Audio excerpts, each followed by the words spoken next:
नमस्कार। आज हम एक बेहद दिलचस्प विषय पर गहरी चर्चा करने वाले हैं। यह विश्लेषण सचिन जे कार्णिक द्वारा किए गए शोध पर आधारित है और आज का हमारा शीर्षक है गौड़ीय वेदांत, दिव्य ऊर्जा की संरचना। कभी सोचा है कि ये दुनिया, ये ब्रह्मांड क्या सिर्फ मिट्टी, पत्थर, ग्रहों का एक बेजान जमघट है, या इसमें कुछ ज्यादा गहरा, कुछ ज्यादा जीवंत छुपा है? गौड़ीय वेदांत दर्शन हमें एक बिल्कुल अलग नजरिया देता है। ये कहता है कि वास्तविकता, जिसे हम रोज अनुभव करते हैं, वो असल में चेतना और ऊर्जा का एक लगातार बहता हुआ, धड़कता हुआ समंदर है। तो आज का हमारा मिशन क्या है? हम गौड़ीय वेदांत की इस जटिल लेकिन आकर्षक सोच को समझने की कोशिश करेंगे। खास तौर पर हम ये देखेंगे कि ये दर्शन शक्तिमान यानी ऊर्जा के परम स्रोत श्री कृष्ण और उनकी अनगिनत शक्तियों के बीच के रिश्ते को कैसे समझाता है। ये शक्तियां ही मिलकर इस पूरे अस्तित्व का, आप कह सकते हैं, ताना बाना बुनती है। हम सृष्टि के सिद्धांत यानी शक्ति, परिणामवाद और खास तौर पर 3 मुख्य दिव्य ऊर्जाओं, स्वरूप शक्ति, तटस्थ शक्ति और माया शक्ति पर ध्यान देंगे। चलिए इस ज्ञान यात्रा पर निकलते हैं। शुरुआत करते हैं एकदम बुनियादी सवाल से। गौड़ीय वेदांत के हिसाब से ये दुनिया है क्या? जैसा मैंने कहा, ये इसे सिर्फ चीजों का ढेर नहीं मानता। ये कहता है कि हर चीज, हर कण दिव्य चेतना से ओतप्रोत है। इसे वो चैतन्य कहते हैं, एक जीवंत, जागरूक ऊर्जा जो हर जगह मौजूद है। जरा सोचिए, इसका मतलब है कि वास्तविकता कोई मशीन की तरह नहीं चलती, बल्कि ये रिश्तों पर आधारित है। ये दुनिया ईश्वर से बनी कोई अलग चीज नहीं, बल्कि ये ईश्वर में ही एक तरह की भागीदारी है, उनकी ही चेतना का फैलाव है ना? हाँ, बिल्कुल। और इसी सोच के दिल में है वो रिश्ता जिसकी बात आपने की, शक्तिमान, यानी ऊर्जा के स्वामी कृष्ण और उनकी अनगिनत शक्तियों, उनकी ऊर्जाओं के बीच का अटूट गतिशील संबंध। ये समझना जरूरी है कि ये शक्तियां कृष्ण से अलग नहीं है, बल्कि उन्हीं का विस्तार है, उन्हीं को व्यक्त करने का तरीका है। यहीं पर एक बहुत ही महत्वपूर्ण सिद्धांत आता है, शक्ति शक्तिमान अभेद। इसका सीधा मतलब है कि ऊर्जा यानी शक्ति और ऊर्जा का स्रोत यानी शक्तिमान असल में एक ही है, उनमें कोई तात्विक भेद नहीं है।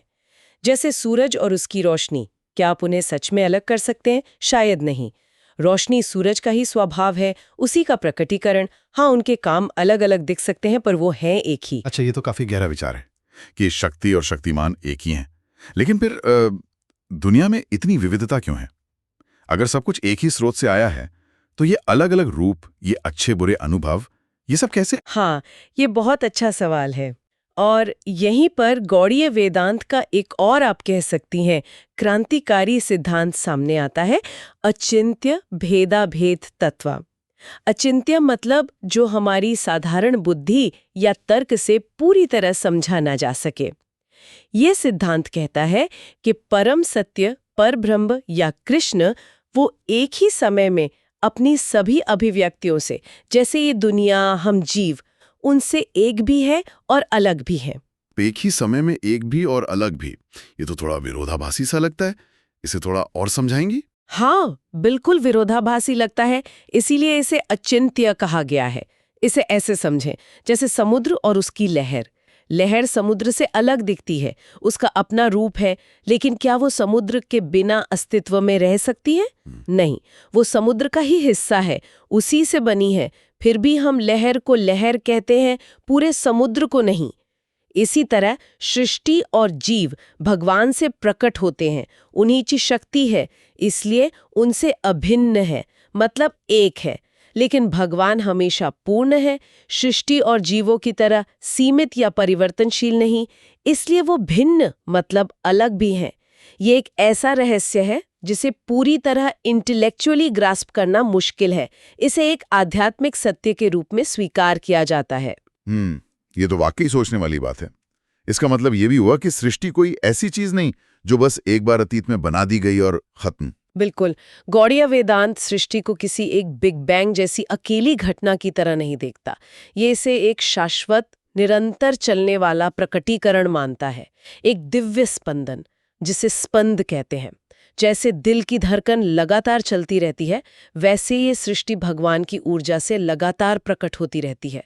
ये अनंत का खुद को अनुभव करने का, खुद में रमने का, आनंद लेने का तरीका है। ये कोई जरूरत नहीं, बल्कि ईश्वर के अंदर जो स्वाभाविक आनंद है, आनंद उसी की अभिव्यक्ति है। उनकी पूर्णता, पूर्ण से उपजी एक दिव्य लीला।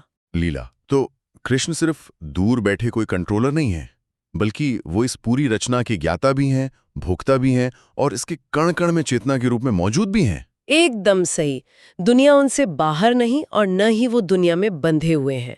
दुनिया उनकी शक्ति का खेल है और वो इस खेल का सार है, उसकी आत्मा है। ये नजरिया ईश्वर को किसी निराकार शून्य या सिर्फ नियमों के संग्रह के बजाय एक जीवंत, प्रेम करने वाले व्यक्तिगत रूप में देखता है। चलिए अब उस सिद्धांत लाते हैं जिसका आपने शुरू में जिक्र किया था, शक्ति परिणामवाद। ये परिणाम शब्द थोड़ा भारी लगता है, इसका मतलब क्या है, खासकर सृष्टि के संदर्भ में? हाँ, यह शब्द महत्वपूर्ण है। परिणाम का मतलब है रूपांतरण या बदलाव, लेकिन शक्ति परिणामवाद का सिद्धांत बहुत सावधानी से ये बताता है कि ये बदलाव किसका हो रहा है। गौड़ीय वेदांत के अनुसार सृष्टि स्वयं भगवान या परमात्मा का रूपांतरण नहीं है। भगवान हमेशा वैसे ही रहते हैं, पूर्ण, अपरिवर्तित। तो फिर बदल क्या रहा है? अगर भगवान नहीं बदल रहे तो ये दुनिया कैसे बनी? बदल रही उनकी शक्ति, उनकी ऊर्जा। जैसे बिजली जो एक ऊर्जा है, वो बल्ब, पंखे, हीटर जैसे अलग अलग उपकरणों में रूपांतरित होकर अलग अलग काम करती है। लेकिन बिजली का स्रोत मतलब पावर स्टेशन, वो तो वैसा ही रहता है ना? या जैसे सूर्य अपनी रोशनी और गर्मी लगातार फैलाता है, जिससे धरती पर जीवन पनपता है, लेकिन सूर्य खुद वैसा ही रहता है, वो रोशनी या गर्मी बन नहीं जाता। वैसे ही कृष्ण अपनी शक्तियों के माध्यम से सब कुछ प्रकट करते हैं, पर वे स्वयं हमेशा अविकृत रहते हैं, अनचेंज्ड और पूर्ण रहते हैं। अच्छा, तो ये मायावाद से अलग हुआ है ना? अब जहां तक मुझे पता है, मायावाद दुनिया को एक भ्रम या मिथ्या मानता है। बिल्कुल, ये एक बहुत बड़ा अंतर है। शक्ति परिणामवाद ब्रह्मांड की वास्तविकता को स्वीकार करता है। ये दुनिया भ्रम नहीं है, ये वास्तविक है, लेकिन इसकी वास्तविकता स्वतंत्र नहीं है। ये पूरी तरह से ईश्वर पर निर्भर है, उनकी शक्ति का ही एक रूप है। ये ईश्वर की मौजूदगी का एक जीता जागता सबूत है। श्री कृष्ण हमेशा पूर्ण है, भले ही उनकी शक्तियां अनगिनत रूपों में ढल रही हों। उनका सार अविकृत है, पर उनकी शक्तियां रचनात्मक रूप से विकृत होती हैं, मतलब ट्रांसफॉर्म्ड होती हैं, बदलती हैं, नए रूप लेती हैं। तो इसका मतलब ये हुआ कि आध्यात्मिक जगत हो, ये भौतिक दुनिया हो, ये हम जैसे जीव हों, सब कुछ असल में एक ही ऊर्जा के अलग अलग स्तर या रूप हैं। एक ही दिव्य शक्ति के विशाल क्षेत्र का हिस्सा है, जो हमें अलग अलग चीजें दिखती हैं, पत्थर, पौधे, जानवर, इंसान, देवता। वो तत्व के स्तर पर, जिसे द्रव्य भेद कहते हैं, अलग नहीं है, बल्कि उनके कार्य या चेतना के स्तर पर, मतलब व्यापार भेद, उस पर अलग है। जैसे पानी ही भाप, तरल और बर्फ बन जाता है।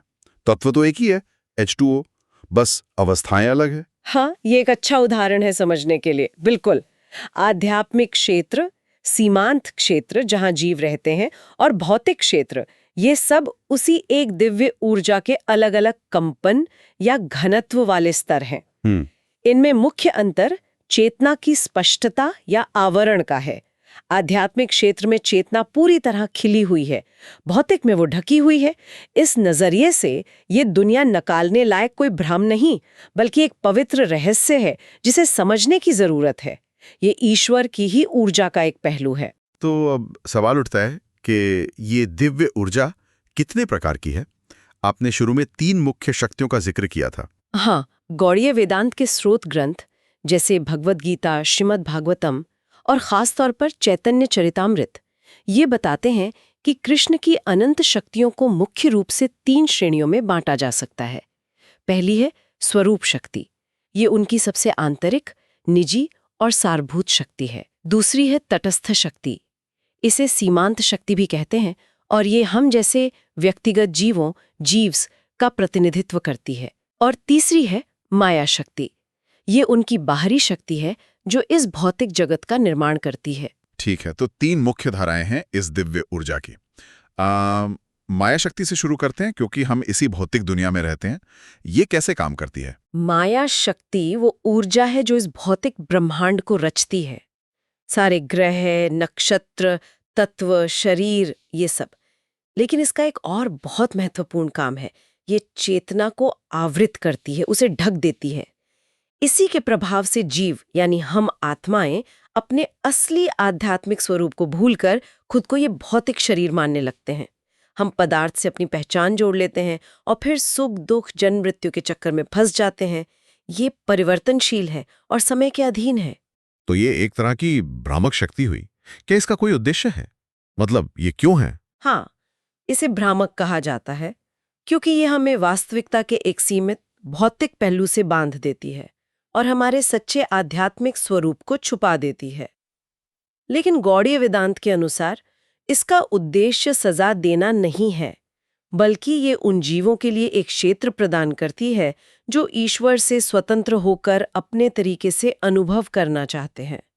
ये एक तरह का प्लेग्राउंड है जहां जीव अपनी इच्छाओं को पूरा करने की कोशिश कर सकते हैं, भले ही वो अंततः अस्थायी और असंतोषजनक हों। साथ ही ये अनुभव जीव को वापस अपने स्रोत की ओर मुड़ने के लिए प्रेरित भी कर सकता है, ऐसा भी माना जाता है। अच्छा, अब आते हैं तटस्थ शक्ति पर। आपने कहा ये हम जैसे जीवों का प्रतिनिधित्व करती है। तटस्थ या सीमांत का क्या मतलब है यहाँ? तटस्थ का मतलब है किनारे पर स्थित या बीच में। जीव ईश्वर की ही शक्ति का अंश है, इसलिए वो चेतन है, आध्यात्मिक है। लेकिन वो स्वरूप शक्ति जो पूरी तरह आध्यात्मिक है और माया शक्ति जो भौतिक है, इन दोनों के बीच की सीमा पर स्थित है।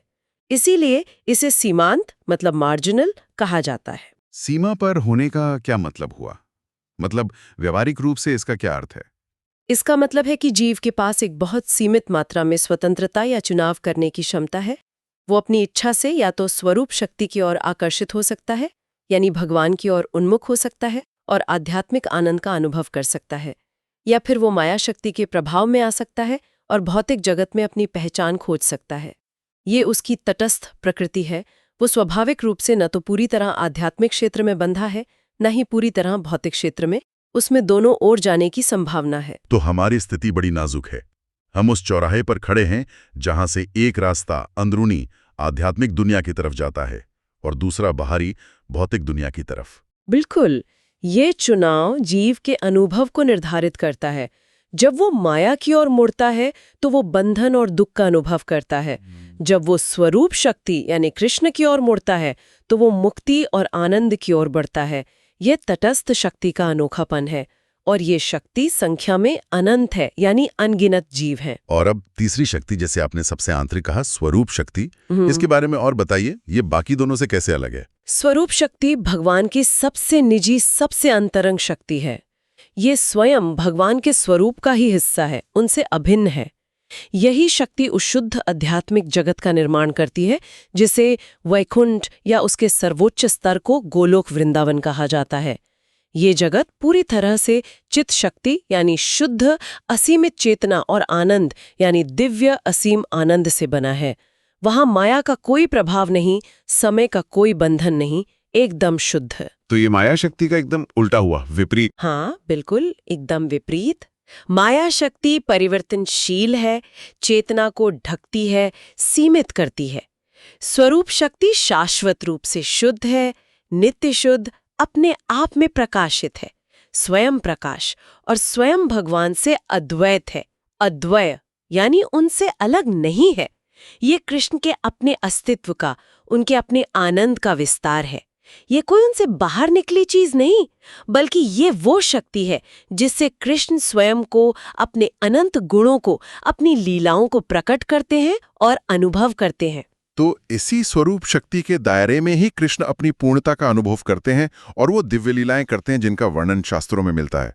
वो सब यही होता है। बिल्कुल, उस आध्यात्मिक क्षेत्र में हर चीज, हर गतिविधि, हर रिश्ता, हर भाव सीधे कृष्ण की चेतना और आनंद का ही प्रकाश है, अभिव्यक्ति है। वहां कोई भौतिक बाधा या सीमा नहीं है। वहां होना और महसूस करना, अस्तित्व और प्रेम एक ही सिक्के के दो पहलू हैं। ये कोई ठहरी हुई स्थिर पूर्णता नहीं, बल्कि दिव्य प्रेम और संबंधों का एक निरंतर बहता हुआ जीवन संगीत है, जिसे रस कहा जाता है। तो स्वरूप शक्ति सिर्फ चेतना या सिर्फ आनंद नहीं, बल्कि दोनों का संगम है, एक तरह की प्रेममयी संबंधपरक चेतना। हाँ, बहुत सुंदर कहा आपने। ये दर्शाती है कि परम सत्य सिर्फ सूखा ज्ञान, चित्त या सिर्फ सत्ता, सत नहीं है, बल्कि वो आनंद भी है। और ये आनंद रिश्तों में, प्रेम में प्रकट होता है। इसी आंतरिक शक्ति के जरिए परम तत्व सिर्फ एक अमूर्त सिद्धांत न रहकर एक शाश्वत, व्यक्तिगत, आकर्षक और आत्मजागरूक हस्ती बनते हैं। ये सारे दिव्य अनुभवों का स्रोत है। ये दिखाता है कि ईश्वर सिर्फ एक मूक दर्शक नहीं, बल्कि अपने ही अस्तित्व के आनंद में लगातार रमण करने वाले, प्रेम करने वाले और लीला करने वाले हैं। तो कुल मिला के आज की इस चर्चा से हमने गौड़ीय वेदांत के नजरिए से वास्तविकता को समझने की कोशिश की। हमने देखा कि यह दर्शन कहता है कि सब कुछ मूलतः दिव्य ऊर्जा है, शक्ति। इस ऊर्जा के स्रोत शक्तिमान यानी कृष्ण और ऊर्जा के बीच एक अकल्पनीय रिश्ता है, अचिंत्य भेदाभेद। वो एक भी हैं और अलग भी। सृष्टि स्वयं ईश्वर का बदलाव नहीं, बल्कि उनकी ऊर्जा का बदलाव है, शक्ति परिणामवाद। और इस ऊर्जा की 3 मुख्य किस्में हैं। माया शक्ति जो भौतिक जगत बनाती है, तटस्थ शक्ति यानी हम जीव जो चुनाव कर सकते हैं, और स्वरूप शक्ति जो ईश्वर का अपना आंतरिक आनंदमय चेतन स्वरूप और उनका आध्यात्मिक जगत है। सही कहा। और ये नजरिया हमें, आप कह सकती हैं, मजबूर करता है कि हम दुनिया को सिर्फ बेजान पदार्थ के रूप में न देखें, बल्कि इसे दिव्य चेतना और आनंद की एक गतिशील, संबंध परक अभिव्यक्ति के रूप में देखें। हर चीज ऊर्जा है और वो ऊर्जा अपने स्रोत में दिव्य है। चाहे वो ढकी हुई हो जैसे माया में, चाहे वो चुनाव की स्थिति में हो जैसे तटस्थ जीव, या पूरी तरह खिली हुई हो जैसे स्वरूप शक्ति के क्षेत्र में। ये सब सुनने के बाद एक सवाल मन में घूम रहा है, अगर वास्तविकता सचमुच दिव्य आनंद से निकली एक संबंध परक ऊर्जा है, तो इस समझ को अपनाने से हमारे रोजमर्रा के जीवन पर, दुनिया को देखने के हमारे नजरिए पर और खुद को इस विराट योजना में समझने पर क्या असर पड़ सकता है। और खास तौर पर ये जीव यानी तटस्थ शक्ति जो इन 2 विशाल शक्तियों, आंतरिक और बाहरी, के बीच खड़ा है, उसकी इस पूरी दिव्य लीला में असली भूमिका और मंजिल क्या हो सकती है। शायद ये आगे सोचने के लिए एक अच्छा बिंदु है।